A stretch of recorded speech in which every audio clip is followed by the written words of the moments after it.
SSTV.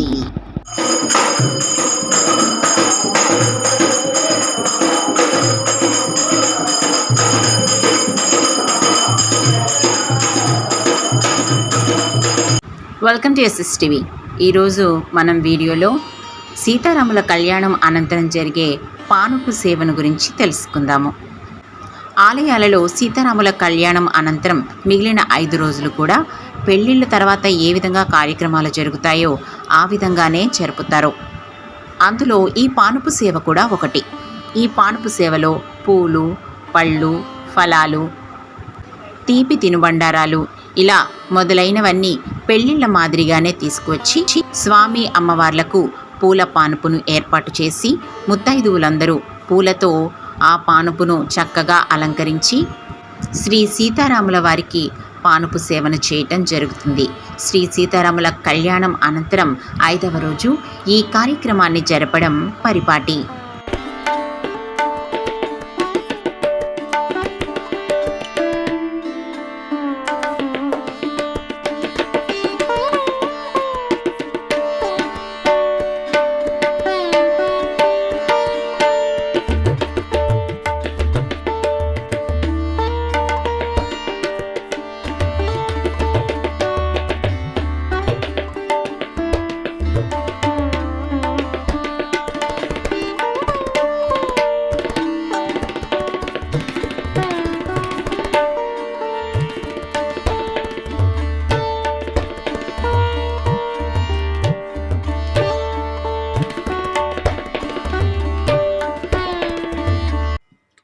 Sri Rama Navami అనేది భగవాన్ శ్రీరాముని అవతరణ దినోత్సవంగా భావించబడుతుంది.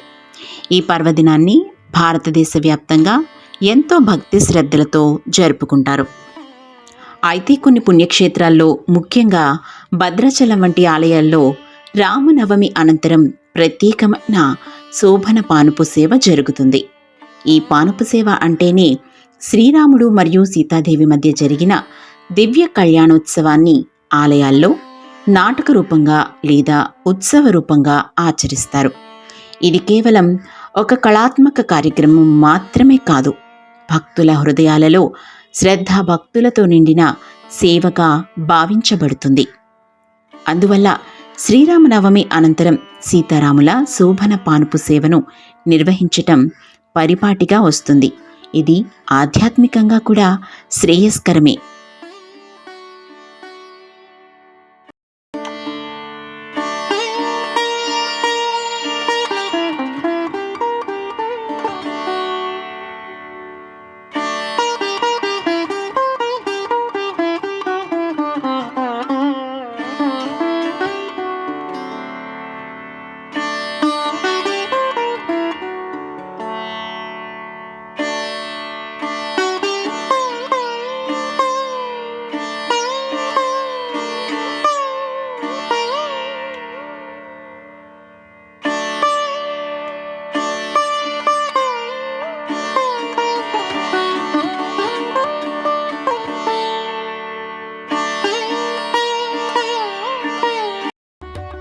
ఈ కళ్యాణ దృశ్యం ఎంతో పవిత్రమైనదిగా భావిస్తారు. పానుపు సేవను సాధారణంగా ఆలయాలలో శోభాయాత్రలతో, వేద మంత్రోచ్చరణలతో, సంగీత నాదాలతో భక్తుల సమక్షంలో నిర్వహిస్తారు.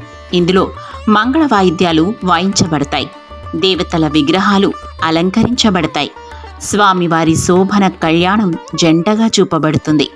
భక్తులు పుష్పాలను చల్లుతూ హర్షధ్వానాలతో పాల్గొంటారు.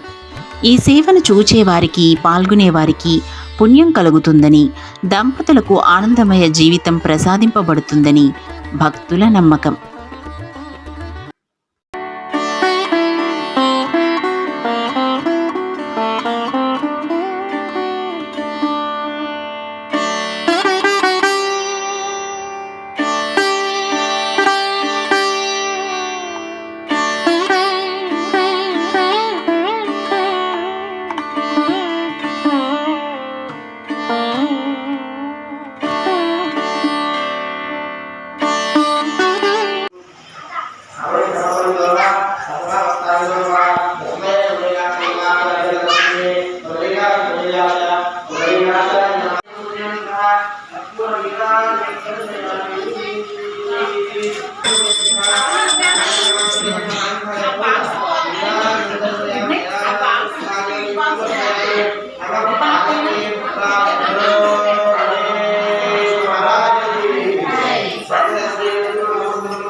దేవాలయంలో సీతారాముల కళ్యాణం అనంతరం నిర్వహించే ఈ మహత్ కార్యానికి గ్రామంలో ఉన్న సభ్యులందరూ పాల్గొని భక్తి శ్రద్ధలతో స్వామివారి ఈ మహాకార్యాన్ని కనులారా తిలకించి తరిస్తారు. ఆనందోత్సాహాలతో స్వామివారి ఈ కార్యాన్ని గ్రామస్తులంతా కలిసి ఆనందంగా జరుపుకుంటారు. పిల్లలు పెద్దలు అందరూ ఈ మహా కళ్యాణం అనంతరం జరిగే 5 రోజుల కార్యక్రమాలలోనూ ప్రాతినిధ్యం వహిస్తూ స్వామి అమ్మవార్ల కృపకు పాత్రలు కావాలనే కోరికతో దేవాలయంలో జరిగే ఈ కార్యక్రమంలో పాల్గొంటారు.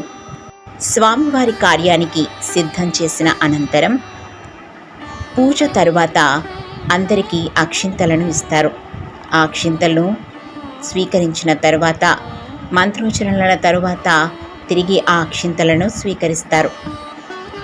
మనం ఇళ్లలో జరిగే వివాహాలకి ఏ విధంగా పేరంటాళ్ళందరూ కలిసి పసుపు కొట్టి మంగళ స్నానాలు చేయించి ఆ తర్వాత పెళ్ళి అనంతరం కార్యమును ఏ విధంగా జరిపిస్తారో సీతారాముల కళ్యాణం అనంతరం కూడా ఈ 5 రోజుల కార్యక్రమాలు జరుగుతాయి.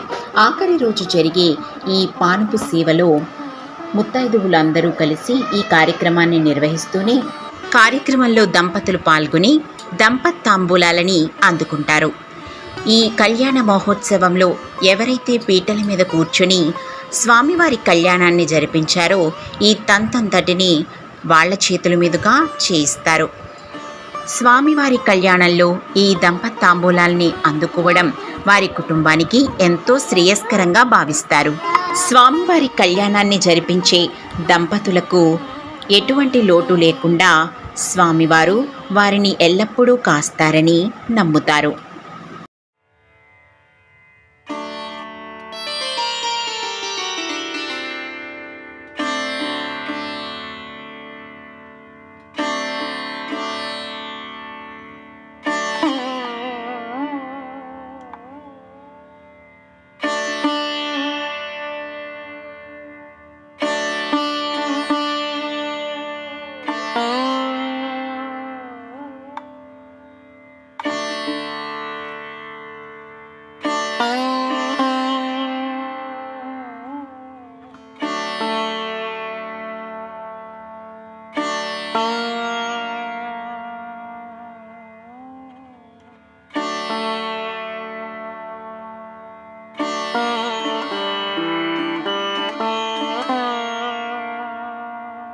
తదుపరి ముత్తైదువులకు కూడా తాంబూలాలిచ్చిన అనంతరం స్వామివారి పవళింపు సేవ కొరకు ఆలయపు తలుపుల్ని మూసివేస్తారు. అంతేకాదు స్వామివారు ఈ కార్యక్రమానికి వచ్చారు అనడానికి గుర్తుగా కింద బియ్యపిండిని వేస్తారు. పాన్పు సేవ కొరకు స్వామి అమ్మవార్ల రాకతో బియ్యపిండిపై కాళీముద్రలు పడతాయని భక్తుల నమ్మకం.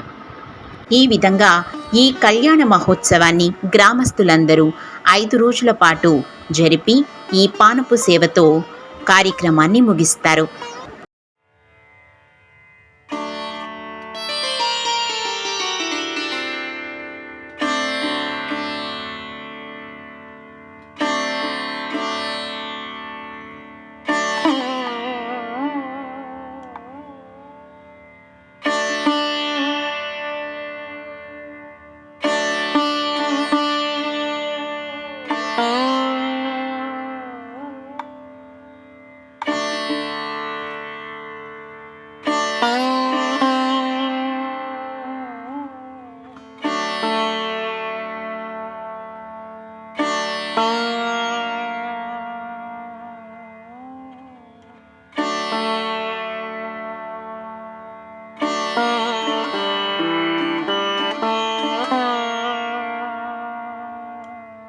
చూశారు కదా, ఈ వీడియో మీకు ఎంతో నచ్చిందని అనుకుంటున్నాం. మరిన్ని ఇలాంటి వీడియోస్ కోసం SSTVని సబ్స్క్రైబ్ చేసుకోండి.